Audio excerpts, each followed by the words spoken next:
So before this video gets started, I do want to mention that I have a Discord server. Join if you want to suggest new video ideas or just come hang out and chat with us. Also, if you like today's video, you'll like pretty much everything else on my channel, so why not subscribe? Thanks. Alright, what's going on everybody? Welcome back to another video here on the channel, and today we're going to be talking about Dr. Doom. Specifically the version of Doom that was leaked to the public and that everybody thinks is coming to the MCU with the new Doomsday Avengers film. And of course by now, if you don't know what I'm talking about, Marvel or somebody at Marvel leaked some concept art of the new movie and what's supposed to be going on, maybe some sketches and stuff like that. We got our first look at Robert Downey Jr.'s Doom, which appears to be God Emperor Doom. You can see he has the normal white attire on that you would associate with God Emperor Doom, so that's why everybody thinks it's this one. Me personally, I'm excited to see what they got cooking with Dr. Doom and Robert Downey Jr., but I decided to make this video just in case anybody was wondering who is God Emperor Doom and what storylines does he come from, or even why they might seemingly try to put this version of Doom in the MCU. So for those of you who are unaware, God Emperor Doom is probably the most powerful version of Doom that we've ever seen, and it comes from Jonathan Hickman's Secret Wars, and honestly in my opinion it's a pretty cool take of the character, and it kind of answers the question like what would Doom do if he got all the power. And well, essentially what he does in this run is a lot of crazy stuff. First of all, the way that everything starts, it tells us a little bit of how God Emperor Doom even came to be, and this also will tie in a little bit with what the concept art was showing and could lend a little evidence into who we could see in the movie going forward and who our new characters in the MCU might be. Now, in order to really kind of make sense of everything in a more time efficient way, because this whole thing is like going to be an hour long if I do explain every single detail and go over every little page, all you need to know is that Molecule Man, he was created by the Beyonders, entities that are outside of the multiverse and the creators of the universe, had given Owen Reese, the man who had control over molecules, the purpose of becoming a multiversal bomb. The Beyonders would end up making Molecule Men and dispersing them out into other universes outside of the 616 universe with the same purpose, and this would make Owen Reese a singular being that spread throughout the cosmos. And once again, their sole purpose was to be a bomb that the Beyonders would use to kill the multiverse. Dr. Doom would find this out, and him joined with the 616 Owen Reese would try to kill off these other Molecule Men prematurely in order to thwart the Beyonders' plans, but this would have the adverse effect of having a contraction in the multiverse, which would end up dooming all of these other universes to becoming extinct, essentially.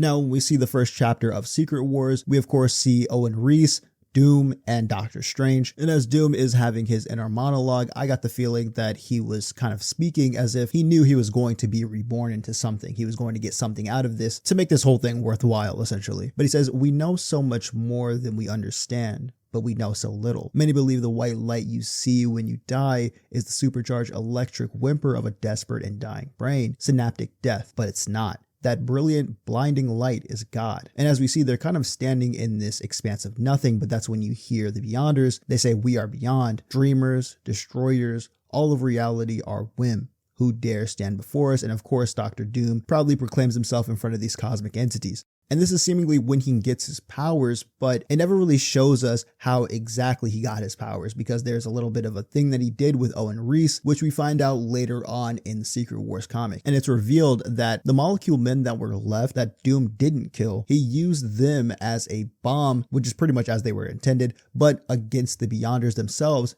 and took them out. However, their powers were still lingering, and he used Owen Reese to channel that energy through him into himself, becoming God Emperor Doom. Now, another crucial detail as to how Battleworld even comes to be, when Doom ended up blowing up all of those Molecule Men, there was so much residual energy that exploded out into the cosmos that it essentially destroyed all but two realities, that being the 616 and the 1610 universe. And Doom, using his newfound powers, would grab bits and fragments of these destroyed multiverses and create Battleworld. Now, in the concept art that we got a couple of days ago, we do see Strange there, and we also see maybe Sue Storm there. I've seen some people point out, so maybe we could get Franklin Richards' debut in the MCU. Who knows? But some of the crazier things that Doom does on Battleworld, or during his time as God Emperor Doom, was he surgically removed Bruce Banner from the Hulk's body, and he used a chainsaw to cut his head open. By the way, this chainsaw was also made from adamantium, I just want to point out. Not only that, but he also dog-walked Thanos like it was nothing, literally ripped his spine out of his body. And he also set up this kind of like religion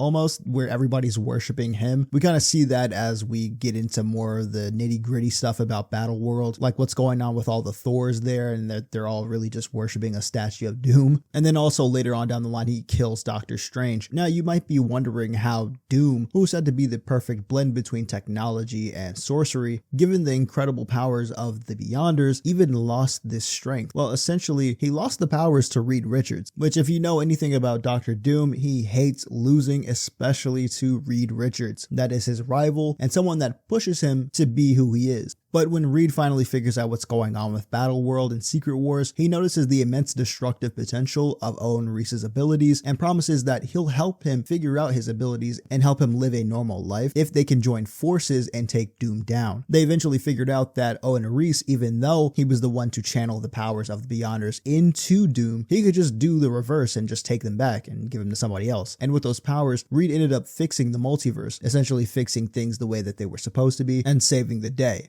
Now, as for the MCU tie-ins with this, we only have pictures to go on, of course, but from the characters that we do see, of course, if that is Susan Storm, which she was in the original Secret Wars from 2015, then, you know, maybe we'll get a 616 version of the Fantastic Four, or maybe this is even supposed to be Vanessa Kirby's Sue Storm. There's actually a lot of other characters that were involved in this, pretty much everybody. X-Men like Cyclops, who had the Phoenix Force at the time. He was also killed by Doom for trying to harm him, and a bunch of other characters that we no longer have in the MCU, especially Thanos. But who knows? I mean, Secret Wars is definitely a multiversal story, so you know they could definitely end up pulling these characters from other universes, especially now because within the MCU and thanks to Multiverse of Madness, they've already done more with that multiverse side of things. And honestly, fans have just been clamoring for a bunch of different celebrities to play different characters. Like they can bring one of my personal favorites, Tom Cruise as Superior Iron Man. They of course had Miles Morales in the story, and it would be really cool to see a live action version of him on screen. All in all, there's a lot of ways that they could actually just do this story if this is what they were going for. However, we all saw God Emperor Doom on the throne, so maybe they even bring in the Beyonders as well. I don't know. It's a whole thing. You could speculate on it for hours, but that's just what I think about the whole thing. I think it was pretty cool because when Robert Downey Jr. was first announced as Doom, I didn't really think it was going to be God Emperor Doom. A very nice surprise. Nothing confirmed, of course, just speculation. But if you wanted to know more about God Emperor Doom, now you do. Thanks for watching. I'll see you guys next time. Peace.